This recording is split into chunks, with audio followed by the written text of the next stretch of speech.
All right, Maximus Analysis here, first day of the new year, 2016, January 4th, and we see that we had pretty much a pretty flush day for the morning. Then they really turned it back up at the end of the day. So they are holding this. I posted a level on Twitter, which is 1980.75 on the ES, and we want to see if it continues to hold that area. And you can see here numerous times that they've held that level for now. Again, we still have to respect the 1972 level that we have in place. What I also am trying to do to keep my focus is on the higher time frame, to say, okay, let's look at this on the weekly time frame, just so I don't get overly bearish, because again, I have a tendency to do that, and whenever I get overly bearish, it seems like the bottom's in. So 1970, you could say also the midpoint's around at 1980 area if you look here from the previous low. But let's look at this and say that they need to hold. That's the line that's saying they need to hold, and they pretty much got to this 2 weeks ago or 3 weeks ago low, and they reversed so far. Again, it's very early in the week, so this candle can be either all the way up here reversing, or they can move it back down. So again, just trying to use this for some level of perspective because of where we're living right now within the trend.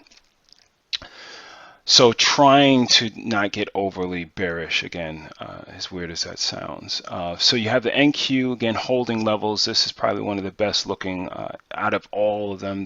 That looks the best. YM, again, we'll see if they even break a high, which would be around 17,400 before we get overly anxious. Again, this is probably one of the worst ones because of how it's been selling off at this critical level, and it's pretty much went sideways to it, then bounced it twice and sold off. But if they can break above this 17,600 level with some type of volume, we could potentially see some upside potential. IWM, again, that's the broken index name, but again, they reversed a little bit, and it would be just being oversold condition right now, looking for how it's going to flag. You had gold. The gold market actually looked a little bit, looking at the GDX, it popped up a little bit. Let me see if the index is, the ETF gives it a little, and it doesn't really look as good on the index, but it did move up pretty well. Names that got beat up today was Tesla. Again, I was in this long, and I hate gap downs, but it's just par for the course. I try to minimize my risk as much as again, I had it at break even because I got in around here to about 233, and I was up, and again, but again, once it gaps down, the option market doesn't, you just have to, these things happen. So I'm trying to keep it as real with you as possible.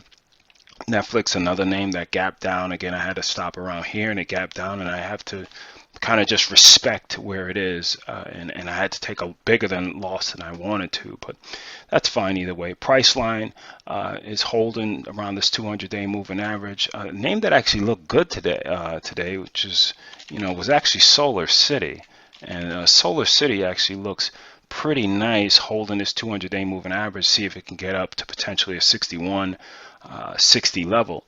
You have Facebook still holding fairly nicely. Again, it's holding.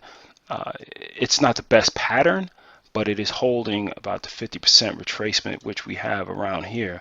So that still looks like it's not in a bad position at all.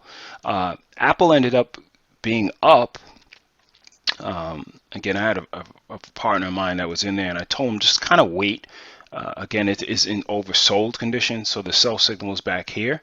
But again, it needs to regain this 113.50 area. But as far as high volume, I wish it had got about 50% into this previous bar, but we'll see if it gives a nice little retracement to the upside, and then see how it performs on that retracement to see if we potentially might get into something.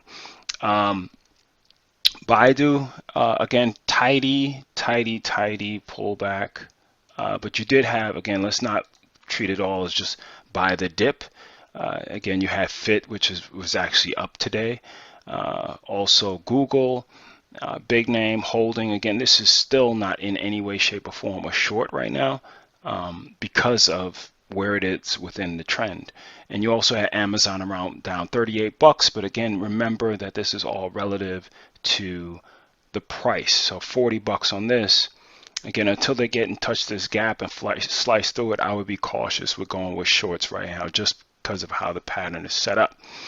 You had LinkedIn. Again, that one is actually looking pretty good, holding this 200-day moving average as well.